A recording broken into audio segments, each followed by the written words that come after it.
What's up, Gear Mortals? Trey Xavier here. I am at Thomann Gearhead University in the Deutschland, and I am with the angriest man in Canada, Furious Glenn Fricker. What's up, dog? Glenn missed the 90s. He skipped it all. So we're here today because I want to cover a very important topic, and that is how to talk to an engineer. As a musician, trying to get your artistic vision across, you have to go through the gatekeeper if you're not an engineer yourself, okay? Okay. So first and foremost, complete sentences. That really helps, okay? Formulate an idea, then use words. Big help. yeah. What do you like? What do you want? I don't know how many times we get, well, what do you like? Well, I don't like that. Okay. How about this? No, I don't like that either. How about this? No, don't like that. What the fuck do you want? Spit it out! He's so right. So what happens is Musicians are idiots. Musicians are idiots. What do you want? I don't know. And the main thing is that if you don't know what you want in terms of the sound and the production, then you have to either find somebody who knows who's gonna produce you and knows what the sound should be and help you get that sound. Or bring in discs. Yeah. Oh yeah, and say like, I want it to sound like this. Yeah, exactly. Yeah. And then we'll say, well, you're not in that band, so you're not getting that sound. Right. It's like. But that's a great place to start. Sure. Okay? It's like bring some reference mixes in. And don't expect your engineer to have heard every album. You can't just be like, oh, I want it to sound like At the Gate, Slaughter of the Soul. Like, I mean, if you go into... I'd be like, okay, did you bring an HM2 pedal? No? Exactly. Well, how the hell do you expect to get that sound? Right. But as a musician, you might not really know how it's done. So that's what you need guys like Glenn for. Or, I mean, I can do it too if you like. But seriously, you either have to know that very, very specifically going in, and then you can figure out what you're going to butt heads with the engineer on. Sure. Right? Like if you're like, I have to use this HM2, we're going for the chainsaw guitar tone. Well, that's cool then. It's like, if the engineer's never done that before, first of all, you probably got the wrong guy. If he doesn't know how to get the At the Gates chainsaw tone. Right. And maybe you should go with somebody else. Yes, and exactly. If the guy's done a lot of country records, chances are you're not going to get the At the Gate sound. Right, exactly. Somebody's done a lot of metal records. They might know how to do that. Then again, even I didn't know how to do it until a couple of years ago. And saying, like, oh, well, that's an HM2 just cranked all the way. I'm like, fuck. Oh. Yeah, okay. Well, that's what I'm learning. It's like, oh, how do you get really great metal tone? You don't use the Neves and APIs. You use the really shitty Behringer mixer boards and combine the tones. Oh, yeah, that Ulrich Wald taught me that one. I'm like, oh, he's really? a very smart man. Yeah, very smart. Yeah. And I said, well, because we were at his place, and I'm like, what's with this shitty Behringer mixer? He's like, oh, well, that's what we record the guitars with. And I'm like, what? And he's like, yeah, well, we're not doing Celine Dion here. And I'm like, fuck.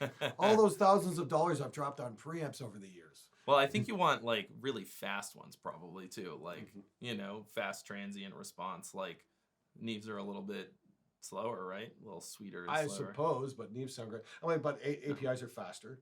Right. And I've got those, and those are really good on guitars, but it turns out the shitty Behringer, invisible mic pre's are really great on metal guitars. There you go. So little tip there. That's why we need you to spend hours and hours of your life finding this shit out, testing years out different of your stuff. life. Years. Yes, and it's always the simplest thing. You go, oh, I just spent 3 years trying to learn that. Fuck. Yeah, but now on the flip side, there's this problem that I have talking to engineers where they won't fucking do what I need them to do because they're gonna whine about this exact little phase alignment, some little nitpicky thing that is gonna get in the way of me getting to the piece of art that I'm trying to make. So what the fuck do I do then? Gee, who does that sound like? Doesn't play keyboards at all. Let's not go there, Glenn. We don't need to name names. Yes, okay. Well, Alex. Look, we'll just call him Alex N. No, that's too obvious. A Nasla. Last scene, head banging off time in a laundromat. So, we love you, Alex. I'm not a good engineer. I'm not a good mix engineer. Alex is a great engineer. Alex is really good. So I have to give him my stuff, and trust that he's not gonna fuck it up. And then he hands it back to me, and sometimes it's fucked up. Like I'm like, Alex, you have to fucking turn up the lead guitar. I can't hear it. And he's like, what? What?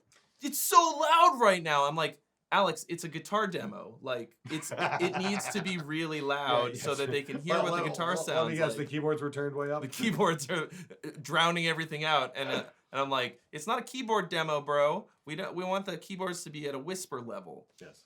And the guitar needs to scream. So stuff like that. At what point do you keep pushing? Like, how hard should I have to push to get the fucking guy to do what I want him to do?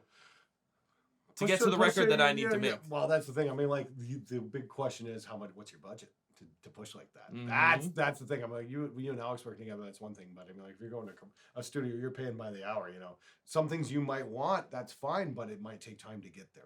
Right. So you better be prepared if you're paying by the hour, you better be prepared to have that in your budget to be able to push for that. Right. And you got to let the engineer know ahead of time if you have real specific things that you want. And it all comes back to the fast, cheap, or good triad. You can only have two. So bear in mind with that. But the big one, guys, is just, say what's on your mind. Don't sit there and stutter and stammer. Formulate ideas and try and be clear in your vision, because we can only go by what you're telling us. We're not mind readers.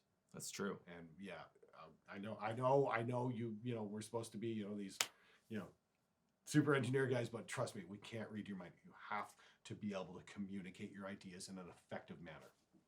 Right. And artists are used to expressing themselves through their art and not always through their words. But in order to get from nothing to a great record, you have to be able to express what you're trying to get. Absolutely. And capture the real jam, Write it down if you have to. Yeah. Practice in front of a mirror talking to engineers. Okay? Because remember, you're talking... Hey, I practice talking to musicians in the shower. What do you mean you want to do that, you fucking idiot? Yeah. Remember that we're talking to fucking nerds, okay? Yeah. Like, you gotta give them the idea very specifically and let them work out this very, very specific details, okay? Like, what preamp you're gonna use, I don't give a shit as a musician, okay? As long as it's gonna sound good. You pick out the preamps. I have to tell you what I'm going for, and then you have to decide what's gonna be best to capture what I'm doing, okay? Sure. If I'm playing a telly into a super high gain amp, you know that there's gonna be hum and feedback, okay? So you know that there's gonna be that 60 cycle hum. So you're thinking, okay, well, like if the guy's complaining, like, oh man, like why is it so noisy? And you're playing through super high gain, you as the engineer know, like, bro, you got 60 cycle hum. That's what it is. That's why we invented humbuckers. Right. Or you go, okay, well that's the sound you want minus the noise. Well, we'll gate it out so when you're not playing, it won't be there. But if I don't know how to ask for that, and I just go, it sounds bad, Glenn, it sounds bad, then I gotta listen to him saying, dude, single coil pickups. Yep. Okay, so if you're 10 years old, you might not know what that is. Yeah, that's great. Oh, it sounds bad. Well, what sounds good? That's the question I'll hit you back. What do you want? What do you want? Well, I want it like that, but not bad. Yeah. Yeah, you got to give me a little more to go on. Yeah. All right. So, give me some other tips on how I can better interact with my engineer. Show up on time. That's a big plus. You book a session. Show up for it. That's a big plus. Show up on time. That's another big plus. And if you are going to be late, call ahead, and not just 2 minutes before. Yeah. Oh, dude. Yeah. Or 3 hours after. There's nothing I like more than spending my time in the studio, just, with my thumb up my ass, waiting for, the rock star entourage to show up. The limo got a flat, apparently. That's always fun. Yeah, my stretch Hummer ran out of gas. So you can burn all your currency with your engineer, and then because they're the man behind the curtain pulling the strings. At a certain point, they could just fine, whatever, man, and give you unfortunately what you want, which might be shitty. Yeah. So, but if you're good to your engineer, you're on time, you treat them well, then they're gonna work harder to try and understand what it is that you want and what you need, and to capture that sound. Right, and the other thing is show up with a studio worthy instrument. You know what I mean? I mean, like, look, I know you might have this guitar that you learned how to play on, and you've got some sort of bond with. But I mean, like, if it's held together by duct tape and crazy glue, and you've twisted the wires together in the back because you don't know how to solder because you're an idiot, and and it's out of tune, and the strings you are took a 10 years pickup old. out and you put paper across because it was an image you thought looked cool and it flaps like a banjo. Yes, I've actually had this happen. And then say, well, I'm recording this guitar. I'm not recording anything else. If that's your attitude, then don't record anything. Yeah, seriously. Nobody's gonna see it. Yeah, here's the thing. If you show up to a studio that has a wall full of studio-ready instruments that are intonated, have been restrung recently, and are ready to go, and you show up with a piece of shit and you expect to sound like God through it, it's just not going to happen. Pick up the guitar on the wall. That's what they're there for. Yeah, because guess what? Nobody can tell what's coming through the speakers if you played on that guitar you fell in love with or, an actual instrument. It's true. All right, cool. Well, hopefully this helped you. Well, that's really out of sync. Attention deficit disorder. Pardon? We both have it.